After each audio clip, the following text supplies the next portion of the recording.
en el alma por tu paciencia, por tu generosidad. Pues preparémonos para lo peor, porque dicen los investigadores que en esto del golpe de Estado blando, la guerra híbrida, los que jugarán un papel importante son los medios de comunicación. Me imagino que muchos de esos medios de comunicación tradicionales que defienden los intereses más oscuros contra el gobierno, en este caso del presidente Andrés Manuel López Obrador, ¿no? Por supuesto, mi querido Vicente. Mira, te voy a contar una historia muy pequeña. Hay un señor que se llama Ricardo Rafael de la Madrid. Él escribió, se atrevió, no tuvo el pudor, más bien no lo tuvo, y escribió un libro que se llama Mis Reyes, y es como un autorretrato. Es decir, estamos hablando de gente que siempre ha defendido al régimen, al antiguo régimen, y que no tiene ni siquiera la fortuna intelectual de ofrecer buenos textos. Es decir, tú sabes que yo soy un escritor de una época de otros tiempos, pero no tienen la finura de llevar a cabo un texto que realmente sea contradictorio contra un régimen. Es decir, que Ricardo Rafael haya hecho lo que hizo, hay gente en prisión, lo hemos platicado. Entonces no hay ningún tipo de justificación para que ese tipo de intelectuales, pseudo intelectuales, estén dentro de en la pantalla pública, es decir, en el mundo editorial. No lo es, no es un impostor absolutamente. Y el propio Ricardo Sevilla también lo ha exhibido en sus triquiñuelas. Y bueno, pues es como un palazuelos, porque finalmente ese señor se apellida de la Madrid, y el propio Palazuelos presumió que estuvo dentro de esa casta, dentro de ese linaje, y obviamente pues el propio Ricardo Rafael estaba involucrado en ese asunto. Entonces sí tendríamos que investigar por qué efectivamente se tiene que revelar cuánto ganan todos esas gentes, o sea, cuánto se metieron, cuánta triquiñuela hicieron y por qué viven de esa manera como viven, como se dice en mi barrio, de ricachones, mi querido Vicente.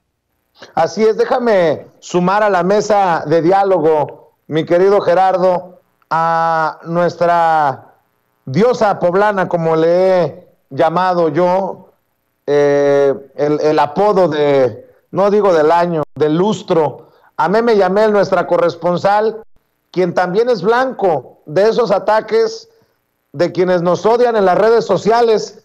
Creo que andan soltando mucho billete para que te hagan videitos, Meme, de por qué no te sumas a la protesta de los periodistas en la mañanera y por qué rompiste el pacto, un pacto que no existió. Ayer nos lo confirmó Nancy Flores de Contralínea, y ya me contarás tu opinión acerca de lo ocurrido en la mañanera ayer y de lo que está ocurriendo en torno al, entre comillas, gremio periodístico. ¿Cómo estás, Meme?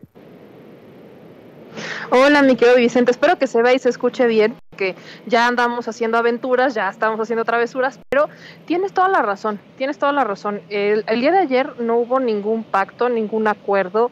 A mí nunca me preguntaron si quería entrarle o no, nunca me dijeron si se habían puesto de acuerdo o no. Yo llegué a la conferencia de prensa y como es muy fiel de Sin Censura, pues llegamos a la conferencia de prensa a preguntar, no nada más a sentarnos. Que no nos den la palabra siempre, pues es otra cosa. Ya habías dejado la víbora chillando desde el viernes pasado, pues me queda claro. Aparte el presidente dijo que iba a ser una conferencia corta. Entonces, vaya, cuando uno va, desde mi perspectiva, pues va a hacer preguntas, no nada más va a ir a cubrir o a sentarse a ver qué pasa, en serio. El asunto de todo esto es que Obviamente se vio como hubo una organización entre algunos compañeros, que de hecho el que hace la pregunta ni siquiera nos obliga en su pregunta, dice quienes se quieran sumar, adelante. Yo lo dije desde un principio, yo no creo que el silencio sea la mejor manera de protestar si eres prensa, porque lleva muchos años la prensa callada, entonces es pues hacerle lo que quieren, o sea, si decidimos vamos a quedarnos callados, entonces esta prensa dice, pues vamos a protestar no haciendo preguntas, pues es que es exactamente eso lo que están buscando de la prensa, callarla, y yo no creo que esa sea la vía, respeto las diferentes formas de expresión, las diferentes formas de manifestación, pero no la comparto, no comparto esa protesta. Ahora, es bastante vergonzoso ver cómo hay varios personajes que nunca se han preocupado por la prensa, incluso siendo compañeros, hablo de varios comunicadores, que nunca se han preocupado por la prensa. Y tú bien lo sabes, Vicente, y lo sabe Toñito, que trabajaron en sus inicios en este tipo de medios de comunicación, que los que están peor pagados son los reporteros, son los camarógrafos e incluso los productores. Los que ganan los sueldazos son los conductores, los que realmente solamente ponen la cara y leen el teleprompter, no los que van y hacen investigación, no los que van y ponen el cuerpo y el pecho a las balas, no, ellos son los que no hay una justicia ni siquiera laboral. Hay muchos que están contratados por outsourcing. Y este espacio ha denunciado eso. Yo en la mañanera he preguntado sobre la Ley General de Comunicación Social, sobre esta ley Chayote. Ustedes insistieron al inicio de las conferencias de prensa en que se transparentara cuánto se le daba a la prensa. O sea, en ese inicio, cuánto aportaba el gobierno federal a la prensa en administraciones pasadas. Y el que no se haya modificado todavía estas leyes secundarias de la ley Chayote, entonces, bueno, no vamos a terminar con esto. Creo que si la prensa quiere hacer manifestaciones, de verdad tiene que empezar a ver objetivamente qué es lo que está pasando. Por primera vez tenemos la libertad de poder reclamarle al presidente, por eso celebro que lo hagan, es lo único que celebro, porque por primera vez está esta libertad de expresión, libertad que antes no existía, libertad que antes no teníamos, una libertad que lamentablemente pues veníamos como olvidando que era de la prensa porque nos callábamos o se callaban porque había contratos o hay contratos de publicidad. Entonces, pues que se vengan como quieran venir, si me quieren criticar, que me critiquen. Yo no voy a formar parte de ningún pacto del que se quieren colgar. Yo voy a seguir haciendo lo que desde este espacio hemos hecho de forma congruente, exigir justicia para el gremio, pero que no se callen y que protesten a quien tienen que protestar, y eso también involucra protestar a sus empresas, a sus patrones que no les dan buenos sueldos, que los contratan por outsourcing y que ni siquiera les dan seguros de vida. O sea, habrá que ver ese lado porque a ellos no los veo que protesten. Entonces, si se enojaron porque yo después alcé la voz, les dije, bueno, pues sí, enójense, yo eso voy a la conferencia de prensa y mi solidaridad está con la prensa que hace su trabajo y que no se calla, porque para eso estamos. Y por el otro lado, pues en este minuto de silencio, subí el video, se los compartí, en donde se podía ver cómo los propios compañeros prefirieron algunos grabar, no sabían qué hacer, si grabar o quedarse en el minuto de silencio. Nancy se quedó en silencio, yo me quedé en silencio, otros dos compañeros se quedaron en silencio y los demás estaban grabando a ver a quién encontraban, ¿no? A ver cómo cazaban la nota, a ver quién pasaba y quién no. Si se molestaron porque me vieron ahí parada, pues sí, mi solidaridad está con los compañeros, con el gremio que lo sufre, con el que lo merece, no con el que se quiere colgar de estos lamentables hechos. Entonces, como aquí no hay línea, yo te pregunto, ¿tú tampoco eres Loret? Por supuesto que no me insultes de esa manera. O sea, no, ya nos nada más así. aclarando el punto, porque la gente no entiende que aquí no hay línea. Que ni siquiera tú me avisaste que esto iba a ocurrir, ni siquiera platicamos después de que ocurrió. ¿Por qué? Porque somos libres como el viento. Exactamente, somos libres como el viento. Y vaya, es que se lo digo a la audiencia, ¿no? Vicente y yo nos conocemos bien, conozco al equipo, sabemos quiénes somos. Creo que ni siquiera entraba nos preguntamos, sabemos lo que pasó porque sabemos cómo operan. A mí me agarró de sorpresa que esta prensa dijera, aquí estoy. O sea, a mí sí me agarró como sorpresa el que dijeran, vamos a pedir un minuto de silencio, o el que dijeran, no queremos hacer preguntas. A mí nunca me preguntaron, nunca hubo un acuerdo, nunca nos dijeron, oigan, hacemos esto, no lo hacemos, jamás. Fue una decisión que hasta este momento yo estoy asumiendo que fue tomada de voluntad por este reportero, y es muy respetable, así como es muy respetable quienes han decidido no sumarse como nosotros, o quienes han decidido protestar de otra manera, o quienes han decidido seguir empujando y hacer justicia, ¿no? Déjame poner este tema sobre la mesa, Gerardo, Meme, porque hace unos días Aristegui publicó un estudio o una investigación de Signalab que nos señalaba a cuentas como Vicente Serrano de Sin Censura de ser líderes o parte de una red que genera una concatenación de esfuerzos para defender al presidente y atacar a sus críticos. Así, con nombre y apellido, hicieron referencia en varias ocasiones en este estudio, disque investigación de Signalab, que publica Carmen Aristegui en su espacio Aristegui Noticias. Y me llama mucho la atención porque, ojo, el periódico La Jornada hoy publica que se ha soltado una guerra mercenaria digital que mediante cuentas de Twitter y una presunta inversión cercana a 7 millones de pesos a la semana, 7 millones de pesos a la semana, busca atacar al presidente Andrés Manuel López Obrador y a la jefa de gobierno Claudia Sheinbaum. Ojo con esto. ¿Y por qué de esto no investiga Signalab? ¿Porque eso no es de interés o porque eso golpea los intereses conservadores de derecha que tendrían ocultos? Mi querido Gerardo, ¿cómo ves?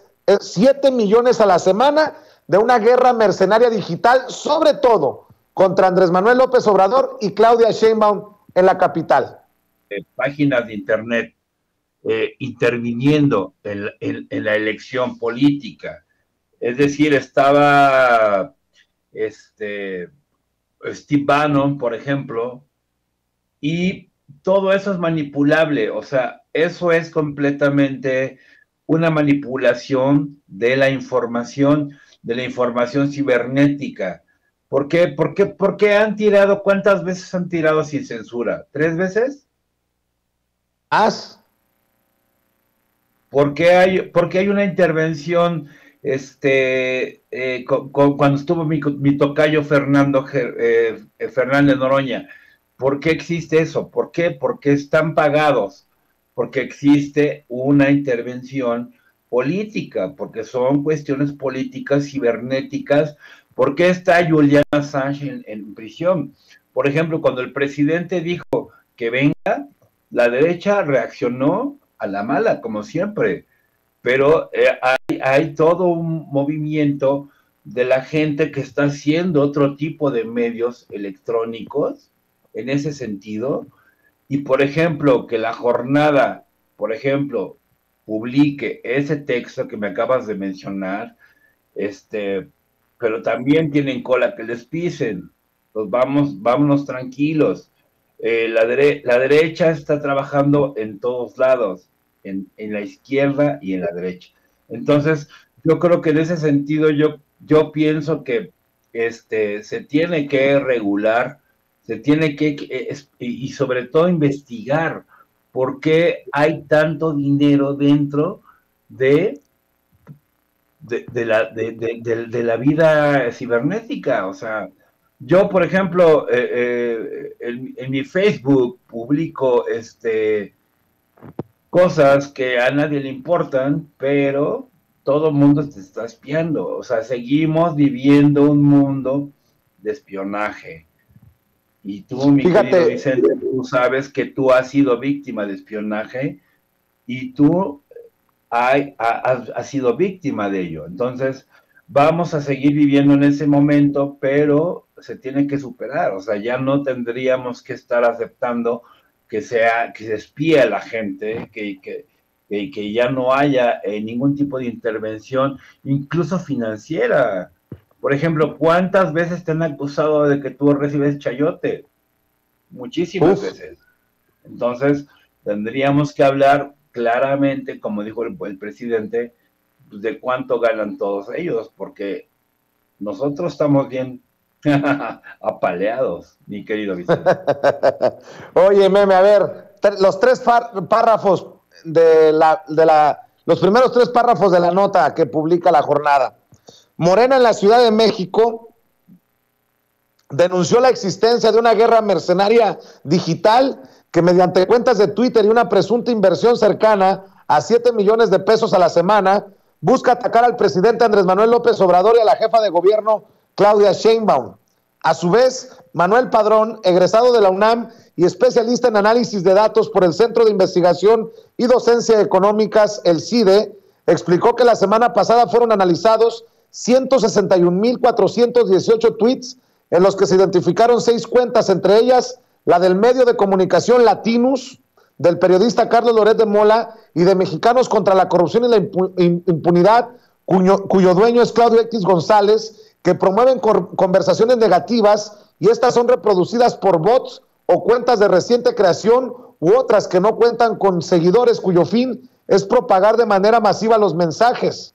En conferencia de prensa, el experto indicó que del total de mensajes analizados, 49% implicaban conversaciones negativas contra el gobierno que son promovidas por las diversas cuentas vinculadas con personajes que apoyan y halagan al expresidente Felipe Calderón Hinojosa, al panismo y a la derecha en general, mi querida Meme.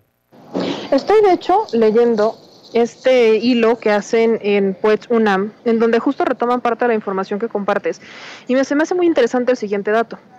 Se identificaron 488 cuentas creadas días antes de que surgiera la tendencia en conjunto. Estas cuentas publicaron 1,230 tweets. Entre el 11 y 12 de febrero fue el día en donde hubo un máximo de la creación de estas cuentas. Entonces, ¿esto qué nos quiere decir? Que por supuesto hay una estrategia. Esto no fue algo que se saliera de la manga, no fue algo que se imaginara, no, esto fue una estrategia. Y cuando logramos identificar que hay una estrategia, entonces logramos darle fundamento a que esto está con miras a desacreditar, a golpear. Y es por eso que se exige transparencia. Seamos muy honestos. El que nada debe, nada teme. Si lo hacen de forma orgánica, no hay problema. Si es de forma legítima, adelante. Pero si lo que quieren es inflar cuentas, inflar tendencias, yo solo les recuerdo que las tendencias no votan. Y que si tanto están molestos con la administración y si tanto, bueno, hay una herramienta que el 10 de abril vamos a poder utilizar. Que se demuestre que realmente cuántos son realmente los que quieren que esto no siga, cuántos realmente quieren una revocación. Ahí está, el 10 de abril. Entonces, vaya, en vez de que quieran inflar tendencias, participen, sean los verdaderos demócratas que se supone que son, participen y sean los verdaderos defensores de la verdad, como se sientan algunos. Está esta herramienta, ¿qué los limita? ¿Qué les da miedo? Que al final se descubra que solamente inflan tendencias, pero que no representan ni siquiera la mitad de los 123 millones de mexicanos que vivimos en este país. Eso es lo que les da miedo, eso es lo que atormenta. Pues vaya, vamos quitándonos los miedos, vamos quitándonos las máscaras. Si es legítima la crítica, adelante, se debe de criticar cuando se tiene la necesidad de criticar. Pero si lo único que van a hacer es inflar, decir que 1 millón de personas estuvieron en un space, bueno, yo solo les recuerdo que 1 millón no significa absolutamente nada en unas elecciones, no significa absolutamente nada en una administración. 1 millón en un país de 123 millones es una minoría muy amplia. Y es que eso es lo que da miedo. Da miedo que al final se termine descubriendo que es solo el 1% del país el que está en contra, que los demás podrán no estar 100% a favor, pero perfectamente podrían buscar generar un balance, o criticar y celebrar algunas cosas. Vaya, no se trata de aplaudir, se trata de criticar y reconocer, de no olvidar el contexto, de centrarse en dónde estamos. Lamentablemente tenemos muchos personajes que insisten en decir que esta es la peor administración que ha tenido el país. Compruébenlo, ahí está la revocación de mandato, está el 10 de abril. ¿Qué los detiene? Las tendencias no votan, las tendencias no van a generar un cambio en la política pública, son única y exclusivamente pantallas que se están creando, pantallas que crean para cambiar la percepción de la realidad. Y eso es manipulación. Y ahí está Roberto Madrazo, y ahí está Lasraqui, y ahí está Javier Lozano, y ahí están todos estos personajes que quieren cambiar la percepción de la realidad, porque créanme, la gente que lo sigue defendiendo es muy poco probable que sea gente que se vaya a beneficiar de alguna política pública. En realidad es gente que lo único que está haciendo es servirles de instrumento para que ellos sigan defendiendo un discurso que eventualmente va enfocado a recuperar privilegios, no los privilegios de las mayorías poblacionales, porque las mayorías no tienen privilegios. Hablamos de los privilegios del 1% que utilizaba la filantropía o la caridad como una estrategia fiscal. Déjenme 2 temas, si me permiten, para cerrar que ha generado ruido. La ex primera dama de Veracruz, la ex esposa de Javier Duarte, corrupto confeso, ex gobernador priista de Veracruz, Karime Macías será extraditada a México. O sea que si merece abundancia, tendrá que ser en pesos. Entendió el que entendió. La Corte de Magistrados de Westminster, en Londres, Inglaterra, dio luz verde a la extradición a México de la ex primera dama de Veracruz, Karime Macías Tubilla, reclamada por las autoridades mexicanas por presunto fraude. El juez del caso, Paul Goldspring, dijo en una vista judicial que las pruebas son suficientes para autorizar la extradición. México solicitó la extradición de Karime Macías, ex esposa del exgobernador de Veracruz, el expriista Javier Duarte, en relación con fraudes presuntamente cometidos en el DIF Veracruz, pero que ella rechaza. ¿Qué tan importante sería, si acaso, Gerardo Villegas, que se haga justicia con este caso de la ex primera dama de Veracruz? Su ex esposo en el botellón confesó ser corrupto. Se me hace que se le complica la cosa a la señora, ¿no? Mi querido Vicente, ¿quién crees que hizo el montaje de la entrevista a Javidú? Fue Loretito. O sea, Loretito hizo el montaje de la entrevista y Javidú llevó todos sus expedientes para irse a entregar a la justicia y se peló. O sea, ese es un delito más del peñanetismo. Es completamente un acto absolutamente de corrupción. ¿Por qué? Porque mintieron, porque son unos corruptos mentirosos. Y bueno, tú ya dirás lo demás, pero bueno, o sea, y tiene que ser, y ¿sabes qué va a ser lo más malo? Perdón que lo diga, pero ella va a salir impune. Va a venir aquí, la van a encarcelar y va a salir. O sea, eso es lo que tenemos que combatir. O sea, ¿por qué no hay justicia en este país? Va a salir. Yo te lo voy a decir desde hoy, ahora sí que guarda este tuit. Yo te estoy diciendo que va a salir libre. ¿Por qué? Porque en este país no hay justicia. ¿Por qué? Porque ya no existe el concepto de eso. Entonces, pero tendremos que decir, eso sí, se puede publicar, que sí es un producto del peñanietismo, cuando decía con Denis Merker, es el nuevo PRI, y estaban todos bien Felipes. O sea, ¿y tú crees que Denis Merker tendría la cara para salir a la calle? No, por supuesto que no. ¿Por qué? Porque mintió, porque fue cómplice de todo eso y en colaboración con Televisa. Entonces, mi querido Vicente, eso es lo que es. Aunque es una oportunidad para que un caso mediático de este nivel mande el mensaje de que no hay impunidad, de que hay cero tolerancia. Imagínate la mujer que escribía en su diario Meme que merecía abundancia, que termine pues no con la abundancia que pretendía a costilla de los veracruzanos, sino en el botellón pagando por cualquier delito que le puedan comprobar en su contra. ¿Cómo ves tú? Mira, yo te soy honesta, creo lo mismo que estoy escuchando. No creo que vaya a haber justicia. Y voy a decir honestamente por qué. Hace unos meses, no tiene mucho, ya serán incluso semanas, la Fiscalía General de la República retiró, cerró, le dio carpetazo a esta investigación en donde se buscaba comprobar corrupción que existió en la sentencia que le dan a Javier Duarte de 9 años. Había testimonios, el propio Javier Duarte había dicho que había mano para evitar que él obtuviera una mayor sentencia. Entonces, la Fiscalía dijo que no encontró elementos, pese a existir testimonios, dijo que no había encontrado elementos, así que nos quedamos con su sentencia de 9 años. Recordemos que esto es muy indignante porque la Fiscalía, o más bien el Ministerio Público, obtuvo las pruebas de forma completamente ilegal. Entonces, al obtener estas pruebas de forma ilegal, vimos cómo el juez terminó diciendo, bueno, es que por la forma en la que violaron el debido proceso, entonces pues no podemos hacer absolutamente nada, y lo sentencian a 9 años por el mega desfalco al estado de Veracruz. Y si la Fiscalía cerró esa carpeta de investigación y pese a haber testimonios, decidió que no había corrupción, no me puedo imaginar qué va a pasar con el caso de su esposa o su ex esposa, Karime Macías, que recordemos hay también testimonios en donde apuntan a que ella es la que daba las instrucciones de dónde sacar el dinero y a dónde mandarlo. Era ella. O sea, si él por supuesto que operó, ella era la que decía a los demás por dónde y hacía, dónde no, ella era lo que lo hacía. Entonces a mí me genera mucha preocupación porque seguimos viendo una fiscalía que no es lo suficientemente sólida como para poder dar sentencias en donde hay juicios justos, donde hay casos justos. El caso de Odebrecht, me queda claro que Emilio Lozoya es súper responsable, pero que sea el único que vaya a pagar por esto.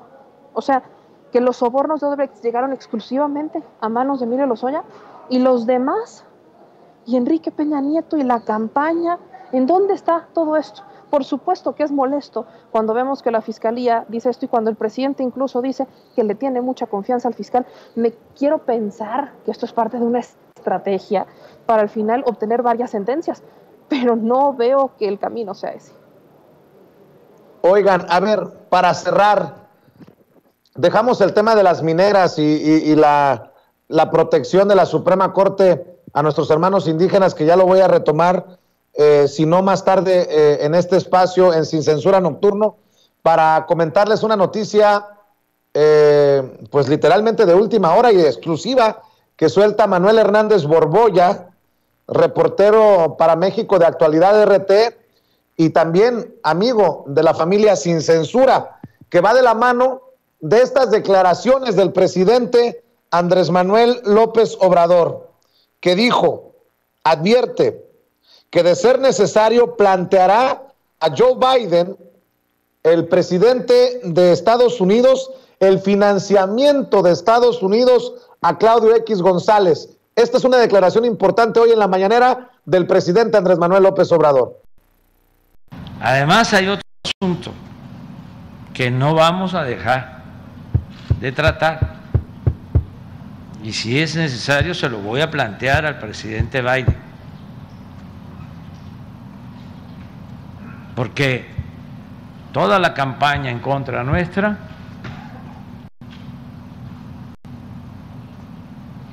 está siendo financiada por traficantes de influencia de México que en el pasado vendían medicinas y hacían jugosos negocios, empresarios que no pagaban impuestos y también por el gobierno de Estados Unidos. Presidente Andrés Manuel López Obrador, y yo pregunto si ya sabía de esto que se está publicando. Manuel Hernández Borboya publica exclusiva: Estados Unidos siguió financiando a mexicanos contra la corrupción y la impunidad en 2021. Según registros de la base de datos de USAID, el gobierno de Estados Unidos entregó más de 15 millones de pesos, por ahí de los $750,000, a mexicanos contra la corrupción y la impunidad en 2021, a pesar de los reclamos del gobierno de México. Ojo que esto es importante. Y también hay que decirlo, es una situación que podría explicar mucho del golpeteo de mexicanos contra la corrupción y la impunidad en equipo con Latinus contra el gobierno del presidente Andrés Manuel López Obrador. Y de confirmarse esta información, pues también exhibiría a Carmen Aristegui, que le hace el juego a 3 periodistas que dice ella respeta mucho, pero que trabajan en Mexicanos contra la corrupción y la impunidad, querido Gerardo Villegas. Pues mira, seamos sinceros, o sea, hay instituciones creadas por intereses privados, como el ITAM, por ejemplo, y yo creo que en ese sentido tenemos que denunciarlo y tenemos que decirlo. No son precisamente gente que esté de acuerdo con el pueblo. Yo creo que lo que está haciendo, por ejemplo, Carmen Aristegui, lo que está haciendo Mexicanos contra la Corrupción, yo creo que es absolutamente un auto de, se decía antes, de sedicia. Es decir, están queriendo derrotar un gobierno legítimamente ganado en las urnas. Entonces, yo creo que se tiene que exhibir y pues bueno, pues ahora sí que con su pan se lo coman, pero yo no creo que para 2024 vayan a conquistar otra vez, meter un presidente espurio como Vicente Calderón, Felipe Calderón, perdón, como Vicente Fox. Yo creo que es momento en el que ya el pueblo ya maduró, y lo dijo Andrés Manuel, y tenemos que también nosotros, de otra forma, ya decidir que sí hay dos tipos de actitudes en este mundo político en México. O sea, nosotros ya no podemos estar quitándonos la máscara diciendo que somos de izquierda como Waldenberg, como Ciro Murayama, como ¿cómo se llama este hombre? No sé, un tipo ahí del PRD, no sé cómo se llama este cuate. O sea, tenemos que ya dar la cara y tenemos que combatir efectivamente, derechamente, ese tipo de actitudes, porque estamos en una guerra. O sea, sí hay una guerra contra el presidente, y la gente que lo estamos defendiendo estamos trabajando en ello. O sea, tenemos, y hay medios de comunicación como Sin Censura, como Los Datos Duros. O sea, estamos trabajando en ello porque tenemos que dar la cara. O sea, no podemos escondernos en ese sentido. Yo creo que tenemos que dar la cara, y así va a ser, porque el presidente mismo lo dijo, que se caigan las máscaras, ya se nos cayeron a todos. Bueno, pues vamos a dar la cara entonces. En ese sentido, mi querido Vicente, un saludo a la querida Meme Yamel, y pues te mando un abrazo muy gentil. Gracias, Gerardo. ¿Por qué no cierras invitando a la gente a tus espacios, a tus redes? Bueno, que se metan a www.pleroma.com.mx y que se metan a @pleroma0 con Z. Ahí es un espacio de cultura, y bueno, pues aquí estamos trabajando con ustedes, y ahora sí que dando la cara, mi querido Vicente. Un abrazo, Gerardo Villegas, el maestro Gerardo Villegas, hablando con nosotros sin censura. Y Meme, veo que Sósimo Camacho y Erika Ramírez, corresponsales de la revista Contralínea, también firman una nota, un reportaje en la revista que dice: Estados Unidos sigue financiando opositores del gobierno de Andrés Manuel López Obrador, de acuerdo a Aníbal García. El maestro Aníbal García Fernández explica que incluso las asociaciones USAID y NET financian a empresarios como Andrés Holzer, vinculado a Claudio X González Guajardo. La Agencia de los Estados Unidos para el Desarrollo Internacional y la Fundación Nacional para la Democracia continúan financiando organizaciones opositoras al gobierno del presidente Andrés Manuel López Obrador, como Mexicanos contra la Corrupción y la Impunidad. Ello en el contexto de la estrategia de golpe de Estado blando que se desarrolla en este país. Así lo expone Aníbal García Fernández, maestro en estudios latinoamericanos por la UNAM. En entrevista con Contralínea, el especialista explica que tanto la USAID como la NET no paran y suministran recursos a organizaciones que se han manifestado en contra del proyecto de la Cuarta Transformación, de revisión del presupuesto a Mexicanos contra la Corrupción y la Impunidad, presidida por María Amparo Casar y fundada por Claudio X González Guajardo. Dice el académico universitario, se desprende que entre 2018 y 2019 recibió unos $736,000. Asimismo, México Unido contra la Delincuencia recibió $70,000 en 2021, y México Evalúa entre 2018 y 2019 obtuvo $85,000. Eso también en 2020. Y bueno, pues agrégale lo que acaba de dar a conocer Manuel Hernández Borboya, querida Meme, que señala que en el 2021 Mexicanos contra la Corrupción y la Impunidad recibió más de 15 millones de pesos, cuando Claudio X González andaba con su putrefacta alianza del PRIAN-RD y sus intentos golpistas contra Andrés Manuel López Obrador y su defensa infructuosa del aeropuerto de Texcoco, Meme. Es que este es el tema, es exactamente el tema. Hay que primero reconocer que el financiamiento que está dando Estados Unidos a este tipo de organizaciones no podemos validarlo como si fuera un organizamiento que da una prensa libre. ¿Por qué? Porque la prensa libre, así como critica, también reconoce. Y vaya, no nos hagamos tontos. Claudio X González, aunque no es ya el director de Mexicanos contra la Corrupción y la Impunidad, sigue presidiendo el Consejo de Administración. Ahí tienen no solamente este señor, sino que también está Gustavo Doyos Walter. Entonces, vaya, ponernos a pensar que Estados Unidos está haciendo una labor súper loable y que Estados Unidos está apoyando a la prensa libre como no lo hace en sus propios países, es una tontería. Hablamos de Estados Unidos, por Dios, vamos a poner las cosas como son. Estados Unidos lo que está haciendo es buscar alguna manera de incidir, de meter algún tipo de mano en los países para controlarlos. Siempre lo ha hecho.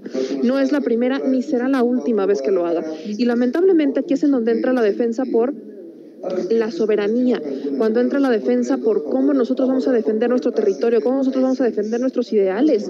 Estados Unidos había emitido un primer pronunciamiento no muy general diciendo que ellos no iban a dejar de financiar a la prensa en el mundo porque tenían esta labor. Y vaya, ¿cuántas veces Estados Unidos ha entrado o ha intervenido en los países con el pretexto de es que nosotros tenemos la obligación de ayudar a los demás, como si fueran papás? ¿Papás de quién? No pueden ni siquiera realmente con los problemas profundos de su país y quieren ponerse a solucionar los de los demás. No es una solución. Lo que buscan es incidir. Entonces, si eso lo tenemos en mente, si tenemos bien contemplado que es un tema de incidencia, creo que tenemos que también tener bien contemplado que estamos en un escenario donde lamentablemente la prensa también tiene que salir a exigir. Estoy y celebro que el presidente insista en esto porque, vaya, ya es hora de que se vayan quitando las máscaras. Son los mismos intereses que están en contra de la reforma eléctrica, son los mismos intereses que están en contra del desarrollo de los países del sur, son los mismos intereses que están en contra realmente del desarrollo de la población en general. ¿Por qué nosotros tendremos que seguirles levantando estatuas?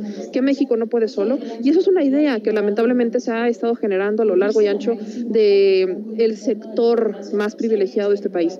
Como si fuera mejor traer las cosas de afuera, es muy el estilo neoliberalista de privatización. Entonces, todos vamos en contra de que nos mientan o de que nos digan que Estados Unidos va a venir a salvarnos y que ellos son mejores. No, señores, tendrán cosas buenas, nosotros también. Y tenemos que empezar a creérnoslas, que nosotros también tenemos cosas muy buenas que aportar y empecemos por cuestionar a nuestra prensa, pues pensemos por cuestionarlo. Y lamento profundamente que yo también reconozco cómo hay muy buenos periodistas dentro de Mexicanos contra la Corrupción y la Impunidad, pero eso no es suficiente, porque cuando eres un buen periodista, también eres capaz de alzar la voz cuando hay algo mal de tu empresa. Yo me salí de varios espacios porque coartaban libertad de expresión. Vicente, tú lo has hecho también. Creo que un buen periodista o alguien que decide quedarse y dedicarse a esto tiene la obligación de reconocer y también de señalar los errores en donde se trabaja. Y hay muchas personas que se han quedado callados en Mexicanos contra la Corrupción. Recordarán el expediente Colosio, que lo sacó Laura Sánchez Ley mientras trabajaba en Mexicanos contra la Corrupción y la Impunidad. Pues la empresa decidió borrarlo. ¿Por qué? ¿Por qué Mexicanos contra la Corrupción y la Impunidad baja o hay un error o elimina ese expediente? O sea, ¿usted se imagina cuánto cuesta desclasificar un archivo, un caso como fue el de Colosio? ¿Cuándo vimos que Mexicanos contra la Corrupción y la Impunidad alzara la voz y dijera o reconociera los casos de abuso y acoso laboral que se dieron dentro de su organización en contra de compañeras? Nunca lo dijeron. Y eso también se tiene que señalar. Quítense las máscaras y por favor dejemos de ser tan hipócritas. ¿En dónde andas? ¿A dónde vas? Ay, pues mira, Vicente, vámonos, nos vamos en camino a Nuevo León, estamos a punto de salir, vamos a Monterrey, vamos a estar cubriendo asambleas informativas sobre la reforma eléctrica. Son pocos los legisladores que han estado organizando estas asambleas en sus estados, entonces vamos a ir a cubrirla de Nuevo León. Mucha gente nos decía, es que aquí no se habla sobre la reforma eléctrica, y pues vamos a ir, así que si usted gusta ir hoy a las 6 de la tarde, vamos a estar en Nuevo León, en la Facultad de Filosofía y Letras de la Universidad Autónoma del Estado de Nuevo León, y quiero preguntarles varias cosas, Vicente, sobre todo porque ya tiene un rato que no vamos a Nuevo León. Quiero preguntarles, pues, ¿qué opinan de su gobernador o de su alcalde, al que últimamente andan inflando mucho para presidente? Hablando de Colosio, pues si usted quiere, cáigale, ahí vamos a estar hoy 6 de la tarde en Monterrey, en la Facultad de la Filosofía y Letras de la Universidad Autónoma del Estado de Nuevo León. Ahí los espero, quiero escuchar su opinión y por supuesto quiero compartirla con todas nuestras redes y sobre todo aquí en nuestro espacio de Sin Censura. Meme, cerremos invitando a la gente para que te siga en redes y para que se informe al Chile en YouTube. Pues nos vemos en mis redes sociales, @memeyamelca, ya saben cómo me encuentran, Facebook, Twitter, YouTube, Instagram, TikTok, Twitter, en todos lados. Y aquí nos vemos como siempre una vez a la semana cuando la noticia lo requiera y en las mañaneras, mi querido Vicente. Claro que sí, te mando un abrazo, mucho cuidado. Abrazo, estamos en contacto. Gracias, Meme Yamel, nuestra corresponsal en Palacio Nacional, nuestra diosa poblana. Vámonos con nuestra reina de Xochimilco, nuestra... Amigos, amigas, regresamos en breve, pero mientras seguimos hablando sin pelos en la lengua, sin censura, usted puede suscribirse a nuestros 3 principales canales en YouTube. Sin Censura Media, en donde tenemos más de 1.600.000 suscriptores, Sin Censura TV, en donde tenemos más de 1 millón de suscriptores, y en Sin Censura Presenta, en donde queremos llegar muy pronto a los 100,000 suscriptores. Si usted ya está inscrito en Sin Censura Media, suscríbase en Sin Censura TV. Si ya está suscrito en Sin Censura TV y Sin Censura Media, suscríbase a Sin Censura Presenta. Recuerde que es gratis, no tiene que sacar un solo centavo de su bolsillo para apoyarnos. Dele clic en la campanita para que los señores y señoras de YouTube envíen las notificaciones cuando estemos transmitiendo en vivo y en directo o estemos subiendo videos. También nos puede seguir en Twitter en @Vicente Serrano. Y hasta en Instagram. Ojo, también estamos en Instagram. Son nuestras redes sociales. Y con el apoyo de ustedes, seguimos creciendo. Porque con ustedes todo, sin ustedes nada.